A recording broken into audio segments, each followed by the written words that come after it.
Thanks for joining me, friends. Really great to be in conversation with you. We spent a couple days getting to know one another, and in fact, Jordan and Elizabeth and I go a bit further back because we've been talking about Gen Alpha and family life in a digital age for several months now. And so before we get started into the meat of our discussion, I would like each of you to just share your own personal mission when it comes to digital well-being. Shall we start with you, Hanan? Sure. I mean, if you look at my relationship, I think it's for the digital well-being for children, Generation Alpha, it's very important to have healthy relationship with technology and empowerment also, because it's not just, we know that they are living in a digital world and there is a lot of challenges for them. It's coming from their safety perspective, from parenting perspective, and being a role models for those children. Also, that other thing, digital literacy is very important. And I always emphasize, because in our culture, sometimes we don't encourage children to post their pictures in the media. And I always encourage parents to teach their kids how to post a healthier footprint, and instead of inhibiting them to put or post any picture, because actually, they will find a way and post their pictures. So we need to really teach our kids how to be safe, and especially we know bullying, cyber security, child abuse, exploitation is very common nowadays, and it's becoming easier to reach children internationally through the media. So this is the way I think. Thank you, Hanan. We're going to get into a little bit of conversation around your expertise as a medical practitioner. But before we do, let's go to Ritaj. Your personal mission when it comes to digital well-being. I believe that today we live in an age where we just have so much opportunity. So I think we should, especially parents should make sure that they are guiding Gen Alpha to and just make sure that they are using these opportunities. And I think that there is so much potential for what they can do. Fantastic. Potential, yes. Key word. Great. Elizabeth. Right, so thank you for having me. My personal mission is and has been really to speak with as many parents and caregivers and nannies and anyone who is around children, and just to give them confidence and give them competence as well as compassion in the digital age. Fantastic. Great. And Jordan? Well, I guess my personal mission is this obviously the same as everyone else's here. I want more balance, I want more equilibrium, but I really want us to take some of the fear out of the conversation. I think, and we talk about digital so often as a monolith, as if it's a bad villain, as if it's an other, and we get very binary about good and bad. And I think whenever we're in binaries of good and bad, we're in trouble. So I would like us to really think about what we mean when we say digital, right? There's so much digital that's so great. There's so, biomedical digitals. The infrastructure of our whole world has changed because of digital. We're really talking here about digital media, personal devices, and I think I'd like us to just talk about it with more precision, and I'd like parents to think about it with more precision. Yeah, that's a great opening to my next area of inquiry. So I think you all know that we've spent the last year talking with parents across the world in 37 countries, exploring some of their experiences with digital technology and the challenges that they face in raising this next generation, Gen Alpha. And in those conversations, we've come up with sort of 4 major harms that parents are concerned with. You're probably all familiar with these harms, and people in this audience are as well. The number one thing that parents are worried about is screen time. That is, without prompting, the thing that concerns parents most. Second is the content that they're exposed to. What is the quality of that content? Is it appropriate for the age? The third area is the kind of context or connections that their young people might encounter. So who are they talking to? Are those people real? What are those relationships like? And the fourth area that's more emergent now because of this conversation around AI is increasingly around what are the opportunities for my child in the future? Is technology going to take away some of those opportunities and access? So I'd like to turn to Elizabeth and ask you, based upon all of your experience in working with parents and talking to parents, are those the right areas to focus on? Could we provide more nuance, as Jordan suggested, or more precision?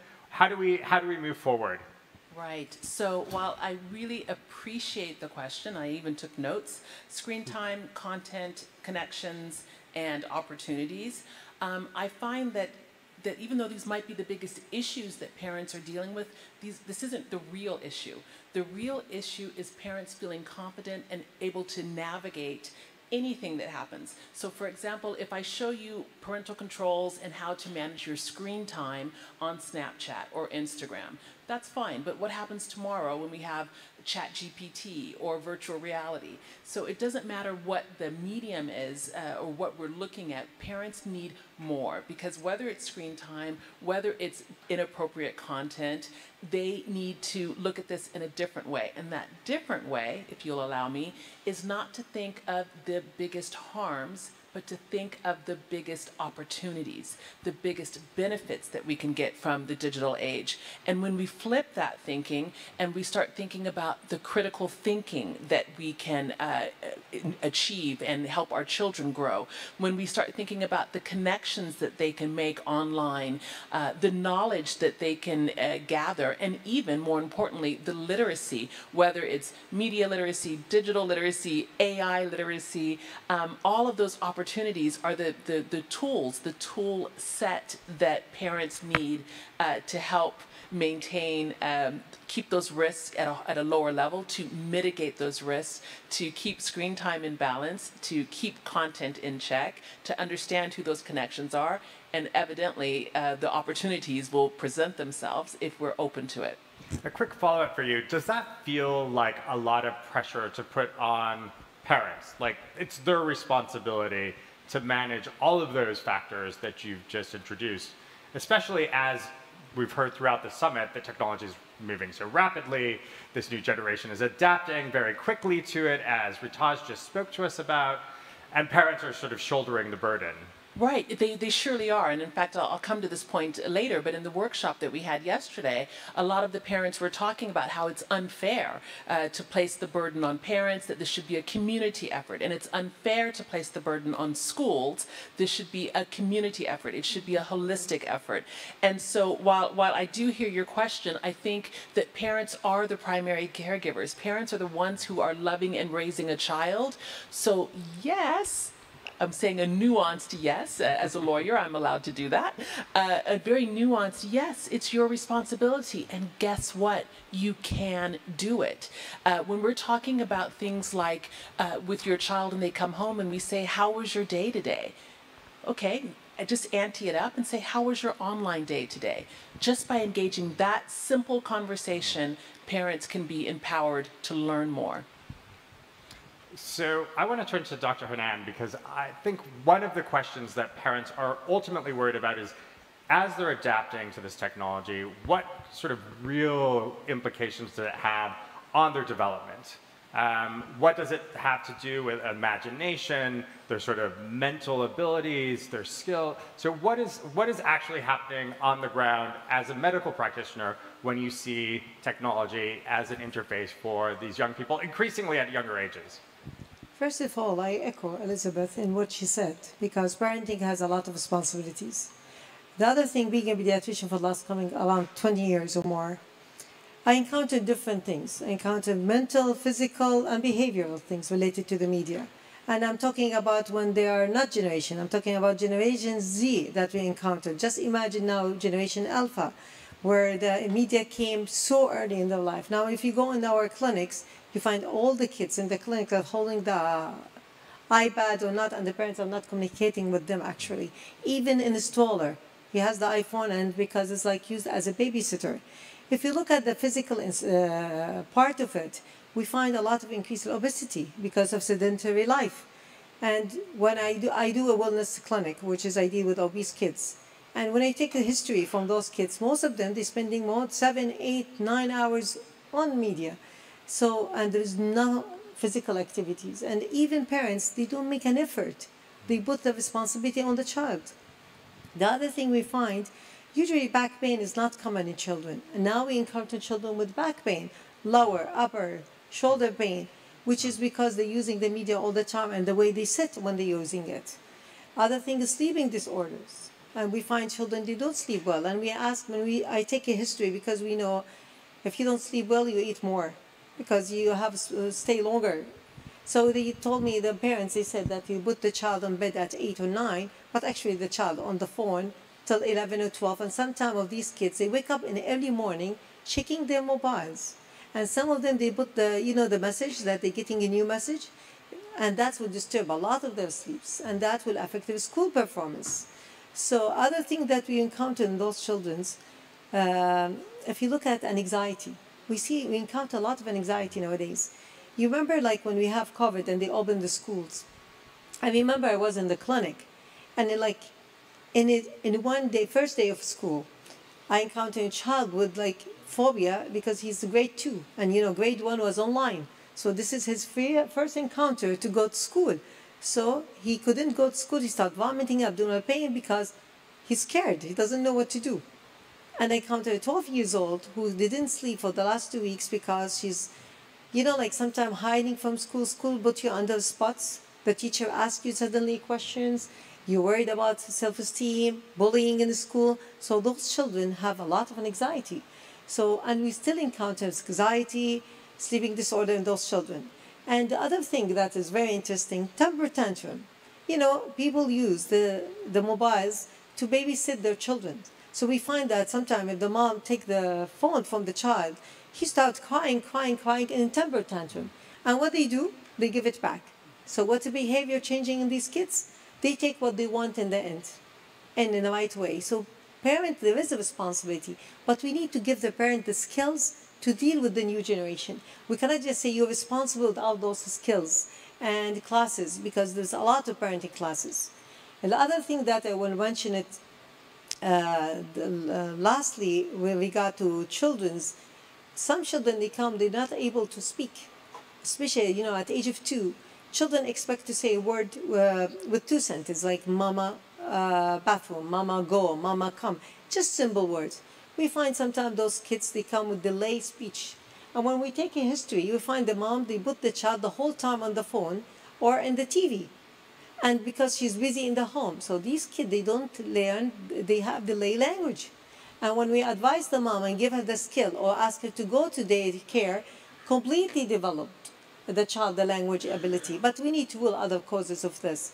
So we find that the media has a lot, but doesn't mean, I always say, there is a right for the child to access the media, because the education, now it's education. Now our children, they know more than us at my age.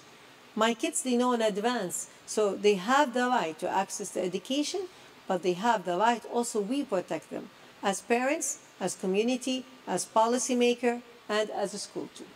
On that note, I'd like to turn to Ritaj, because you and I have been talking a little bit about your observations of Gen Alpha. Your sister is at Gen Alpha, I believe? Yes. Yeah, so I'd like to just hear a little bit of your observations on the ground. What are you seeing in young people of this age, of this generation? What are you noticing about the relationship with technology? Sure. So obviously, the community and society around us really plays a big role in how Gen Alpha thinks nowadays. For example, at school and in the classroom, most of them seem to have smartphones, and they're in elementary school. And this is not just concerning. This could also show that parents might need to spend more time with their children just to make sure that they are using it for things that could help them and benefit them to develop skills and help them build the skills necessary for their future. And obviously there are a few principles that we need to keep in mind as we have these technologies with us. We need to be mentally strong, I think is one of the most important things. There's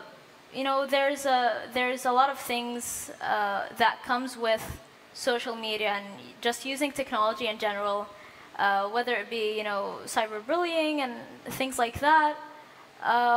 And I think the role parents can play can do is really just build a mindset from a very young age that shows their children that they can use technology in a fun way so that they can develop their skills, whether it be drawing and programming. And these are one of the things that I've talked about before. And there's a lot of opportunities that come with using technology, and I think that with parental guidance, we can see a lot of great things from Gen Alpha. I want us to focus on childhood, and both Elizabeth and Jordan work with organizations that predate the digital age, Lego and Sesame. I imagine popular brands here. In our research, we know that kind of around the world, when we ask people what their children's favorite toy is, it's kind of actually surprising. More than half say that it is a piece of digital technology. 15% of people say that it is a traditional toy. Lego ranks very high in those traditional toys, but 15%. So it's a very small proportion of kids who are gravitating towards some of these more traditional, iconic features of childhood. So based upon some of the work that you do with these brands, what is it that they're doing to sort of keep up or sort of step forward in this context in which everything to do with children and childhood and imagination is shifting, given the impact of digital technology? Shall we start with you, Jordan? Yeah, I'm at the Joan Gans Cooney Center at Sesame Street, Sesame Workshop. And, Sesame Workshop actually began because of television, and a very similar time of worry about television. Children were spending too much time in front of television, and Joan Gans Cooney, who was the founder of Sesame Workshop, spent 2 years going around the United States studying, is there a way for us to leverage this technology in order to teach kids, in order to teach kids who don't have access to parents who are having lots of face-to-face time, who don't have access to good education? Is there a way to use this? And this is where we got so many things like sounding out words on television, which we've all seen so many times. And so the organization, the wing of Sesame Workshop that I work with, is the one that continues to do this work of constantly researching how can we leverage these technologies in order to make sure that we get the most positive impact out of it. And because it's incredible. I mean, it's incredible when you think about the scale of people that can be reached because of information technologies. But as I think we've heard so much for the last 2 days, often what's being reached with that scale is negative content that is materialistic, content that is worse than materialistic, right? Bad values, bad harmful ideas. So we're doing research wherever we can to think about how it affects kids, how you can transmit positive things to kids, how you can teach kids better reading skills, better math skills, better critical thinking skills, and ultimately better digital literacy skills so they can interpret the media they're getting, so they can think about it. I think for me, one of the concerns that I have most is how often we're exposing kids to media that they're not equipped to think about. We're all exposed to things that we don't want to be exposed to all the time. That's the nature of being a person in the world. But you would hope that by the time you're exposed to it, you have the capacity to think about it and decide and make critical thought about, hey, I don't want to like this. I don't want to be considered. And too often, I think right now, we have a lot of people, a lot of grown-ups, a lot of kids who do not have the capacity to think about and make sense of the imagery and the ideas that they're seeing. There's always going to be bad images. There's always going to be bad ideas. The question is whether we are equipped to manage that, think about it, and make the right decisions about how we want to interact or engage or not engage with it. That's a lot to accomplish in a very noisy space with so much open access and parents not really being equipped to navigate that. I want to turn to Elizabeth. What about Lego? I mean, this is like, the most analog sort of toy. We've all stepped on one of those things. We know what it feels like. What is Lego doing to keep up? And sort of contend with this digital landscape? Right. So first, just to be clear, I'm not here as the Lego Group, although I am a lawyer. I'm senior corporate counsel for them for their games and metaverse. So if you've heard of Lego Fortnite, which came out on December 7th of last year, me and others in the legal team, we were working on that to make sure that we had helped create a child-safe metaverse. With that being said, that I'm not a representative, I can still proudly talk about one of our projects that we did with the Sesame Workshop, which was called Ritech, and it was responsible innovation for technology in technology for children. Ritech. And this was a partnership with UNICEF. It was also funded by the Lego Foundation. And what the beauty of this project was that it went to really the heart of the matter. It really tried to look at well-being. What does well-being look like for children? And once it was able to do this by having lots of focus groups with children around the world, not just the United States or the UK. In fact, they were not included, if I'm not mistaken. But how can we really design in order to increase children's well-being? And that was the real focus, this design by well-being. So in this project, again, with researchers from Australia, from New York, from Europe, they found 8 indicators. And these 8 indicators are things that designers can now put into games or any other digital service or product in order to increase children's digital well-being. So it's absolutely amazing. Some of the 8 criteria, which I affectionately call the Ritech 8, are things like creativity, diversity, equity and inclusion, safety and security, self-empowerment, making connections. But you can see that these are all of these things where young people were saying, we feel much better after being online, which is really crucial because we want them to feel good. I also want to say that prior to working at the Lego Group, I was a consultant and with other brands. So for example, with Instagram, they were doing things like parents' guides to truly reach parents. So I helped write one of those, as well as with Snapchat, they also have a family center, so does Instagram. I mean, there are lots of resources that these companies, these brands are trying to, bring people into their world to understand how they can navigate responsibly. And I think I would make one last comment, which is I was recently appointed to the Advisory Council for Common Sense Media UK. If you don't know Common Sense Media, it is a fabulous website that you can go on, parents especially, can go to find game ratings, app ratings and reviews. And what's wonderful is that it's not just the parents who give their opinions, it's the children who say, oh, this game, they said it's for 16, but I'm 11. Really, it's not that bad. So they also have something called FACES, which is Family and Communities Engagement. So there are a lot of resources. Once again, parents and caregivers have no excuse because with Sesame, with the Lego Group, with others, the resources are there. We just need to pick them up. The resources are there. It is a challenge for parents to access those resources. They just don't know they exist, right? And they're sort of swimming in a sort of very murky pool. For sure. So we did an experiment with parents in our community. We asked them to take their current parenting challenge and put it into an AI platform and to evaluate the advice that the AI platform gave them. So whatever that challenge is. I'm going to give you an example of one of these challenges. So this is Berenice in France, and she asked ChatGPT. She says, hello, ChatGPT, nice to meet you. What can I do about my son being bullied by a boy at school? And so we asked Berenice what she thought of the advice, if she could trust it, and why. She said, yes, wow, I'm really impressed.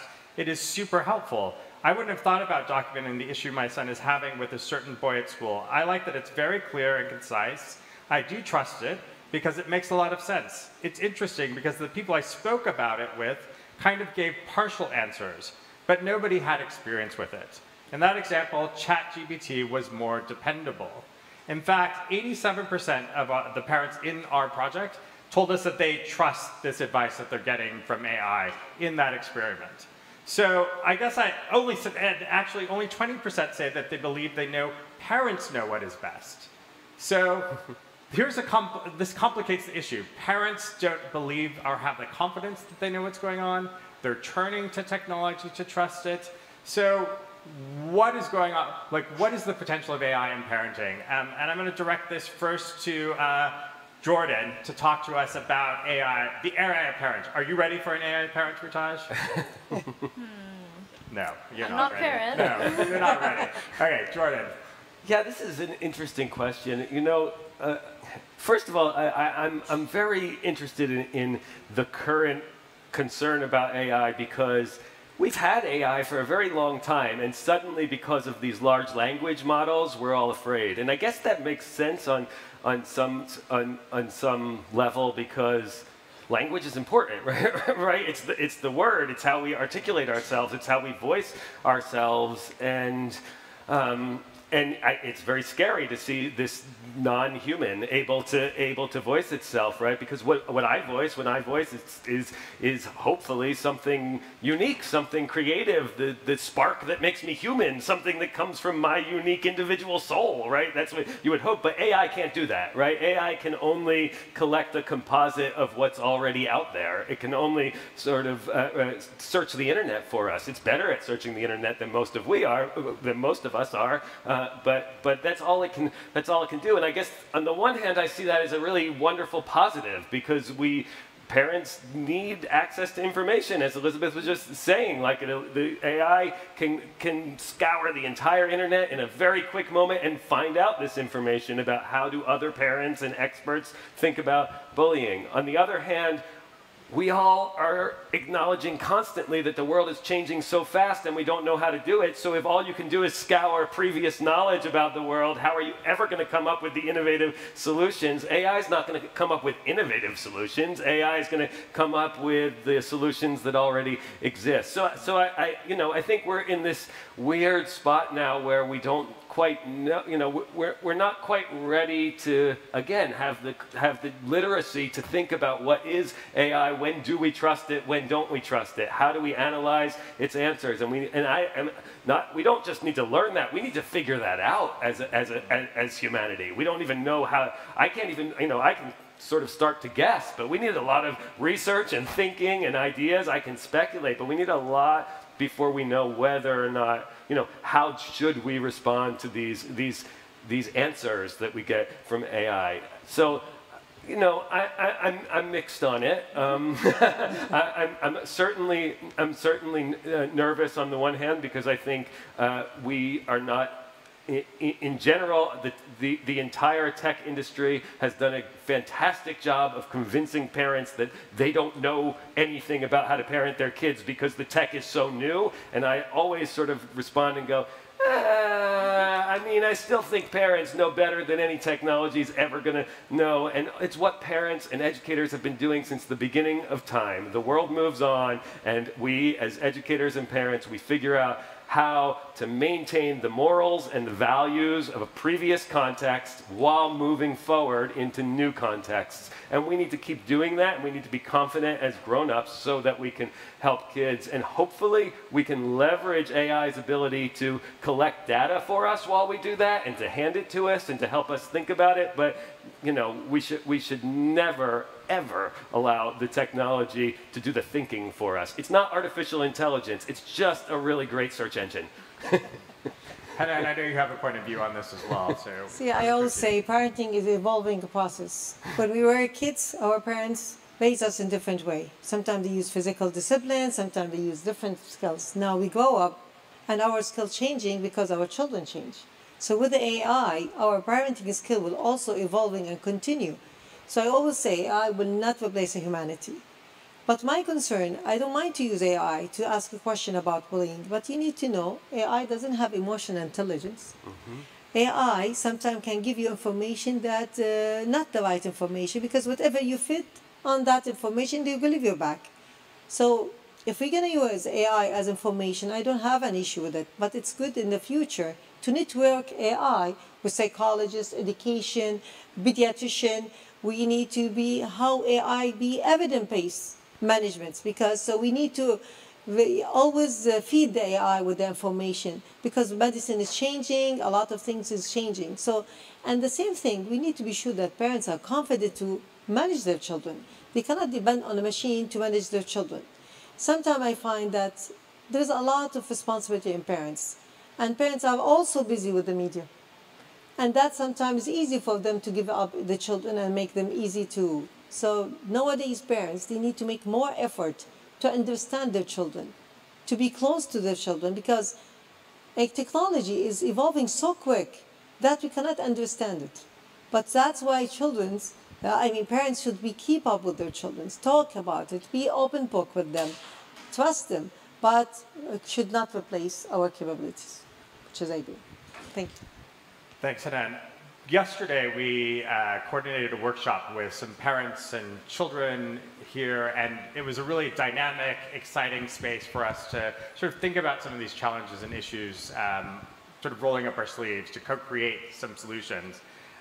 Jordan and Elizabeth were in that workshop, co-creating some of these solutions when it comes to digital life. What were your main takeaways from the discussion? Let's go to Elizabeth.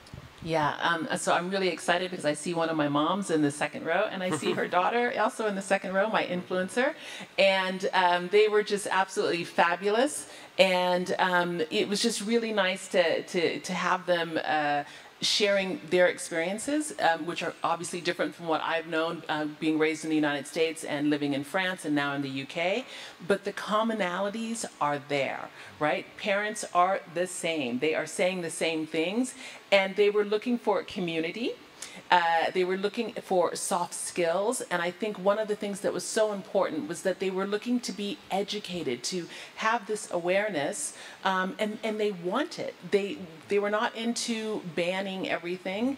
As I said, one of my workshop people has a very famous, I'll say famous, channel, Instagram channel, and the fact that her mother is with her along that journey shows that she can see the opportunity and the benefits that go with it, but not without the risk. And they're trying to navigate that together. So for me, it was, I think I mentioned this to you, Rodney, it was one of the most inspiring workshops that I've done in over 15 years of workshops, having all the different groups there, different parenting, dads, young kids up to 13, and the idea that that the challenge I think for the workshop was that create a movement, listen to what these problems are, what the issues are that we had to listen and understand. So ours were something about risk, content risk, and another was about inappropriate content or just technology dependence. And find a solution. You know, what can we as parents and families pull together to think to create a global movement? And for me, this resonated. As soon as I heard a global movement, and with similarities to Black Lives Matter, or with similarities to climate change and things that we've seen, where with Fridays, I think it was Free Friday, I can't even remember the name, but where all of the students started, really taking time off from school because they wanted to talk about climate change. This idea of the spark that I saw yesterday for this social and global movement was just enormous, and I think that we should continue to listen to the young people who had great ideas. One of them was called Connected but Grounded, so ways for us to stay connected. I think that's a happy mom there. And it's just really, like I said, it was just so inspiring, and I think the answers were in that room. What about you, Jordan?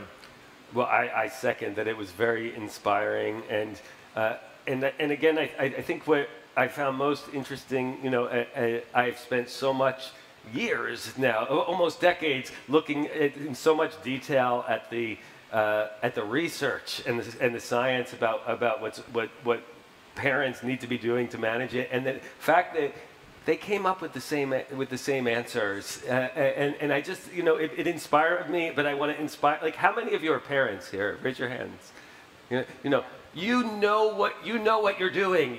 Be confident. Don't be so scared. Like you all will. You can figure it out. It's not as much of a mystery as we've all been led to believe. I'm not trying to say ignore the science. Of course, pay attention to the science and pay attention to the research. But also don't feel like you're dumb. Don't feel like you don't know. Don't feel like it's scary. We know how to parent.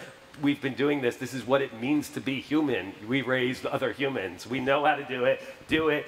Talk to people. Ask questions. You're going to be fine. And thank you all for doing it. That's what I took away. I have to add, Rodney. Excellent. I really do. See, that was like the fire that we had yesterday. And I just want to add to what Jordan's saying. As a mother, remember when the baby was little and we didn't know if we were going to put the baby to sleep on the stomach or on its back, or if we were trying to decide what are the first foods going to be, or, is the baby walking and crawling? What did we do? We didn't sit there and look for ChatGPT. We asked another parent. We asked our own parents. We asked community. So use the resources, the people that you have, and continue doing that. What age did you give your child a smartphone? What social media do you like your child to watch? What are some of the good channels? What are things that represent our values and our customs that are good series that we can transmit? Talk to each other. The community is right here. Yeah. Don't forget the pediatrician. We always can help you and support you and be advocate for children. Yes. I just want to mention something funny. Like usually when I see children, I ask them this question: what do you want to grow and be? Long time ago, a few years ago, they say, I want to be an engineer, I want to be like my dad, I want to be a policeman. And now when I ask the children, what do you want to be? I want influencer, I want to be YouTuber, I want to be rich. No more engineering, no more doctors. Which is look like how the media can reflect and affect our children. And that's why we should work harder in our children, because they are the future, they are the AI future. Thank you. So I promised these folks that I was going to give them a surprise question, but it's a very simple one, and it's going to be a quick one. Over the course of the last 2 days of the summit, there have been a lot of answers shared. I would like to ask each of you to think of a question that you think will help us in better enabling Gen Alpha for tomorrow. This is the dedicated theme of today is the digital renaissance, thinking towards the future. Gen Alpha, what's a question that we need to ask, we need answers for, that you believe will help equip Gen Alpha for this future? Who would like to go first? Very That quick. is so hard. Oh, I'll defer. I'll defer. No, sure, go ahead. Age first. My question, I'm teasing. What I would ask them is that they find ways to make sure that they are represented in the future of technology. I know it's something very small, but I was saying that I wanted a microphone because I didn't want the little microphone that's here that is not the color of my skin. I promise if we were in another country, perhaps in Africa, that they're all brown, right? Right? It's just simple things like this, even with search engines, with the types of research that we're doing, the fact that a lot of things are being created in Silicon Valley, where the people do not look like me and you, and they do not think like you and I as well. I think that that's the question that we need to ask the young people, whether they want to be influencers or not, is how can they best be represented, all of them. Great. Who wants to go next? I think maybe rather than a question, we just need to keep in mind going forward that to make sure that the new generation has a mindset that and has the skills that is necessary for the future. And one of the most important skills is critical thinking. And I think we need that so much today, especially since the rapid change of the world is happening right before our eyes, and AI is here and everything is here. And maybe we need to take a moment to just think about how the new generation can actually, what they can do and what skills they can develop to benefit their future. And maybe a question we need to ask is how the new generation should think on technology moving forward. Great. Great question. Great provocation. Hanan, do you have your question ready? I have my comment and questions. I love AI, but I said that always we have an issue like, AI, it's international, but it's affect our culture, our beliefs, our practices. So something that we need to keep in mind. There's a lot of things in our culture that we love and like. Humanity is very important. The technology isolating our child, so we need to be sure that they don't lose these social skills and, be that human feelings that they should lose. I agree with the problem solving, critical thinking, all these should be tools. But I think we should study more the effect of this on our cultures in different world, because each culture is different. Okay, Thank great. you. So how can we maintain culture in the context of this digital landscape?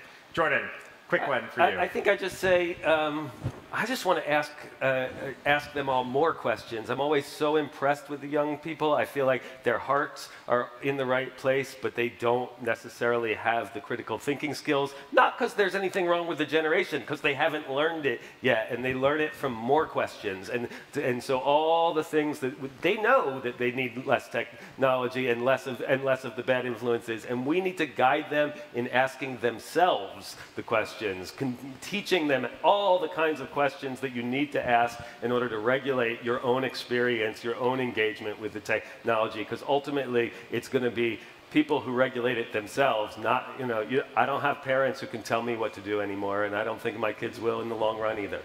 I've got one more, Rodney, a quick one. Just asking them how can they mentor other peers. Once they've learned how to do this, how can they share and pass the word? Or in the terms of influencers, how can it go viral? They'll know how to do that. Viral. Yeah. I think we have an expert in this audience where I don't know where she is, but there she is over there. She can teach us too. All right. Thanks so much for your time. This was a fabulous discussion. I hope that everybody in this room got a few answers, a few questions, and are ready to equip Gen Alpha with the possibility of taking on this digital renaissance and the future. Thank you very much, everyone. Thank you. Thank you.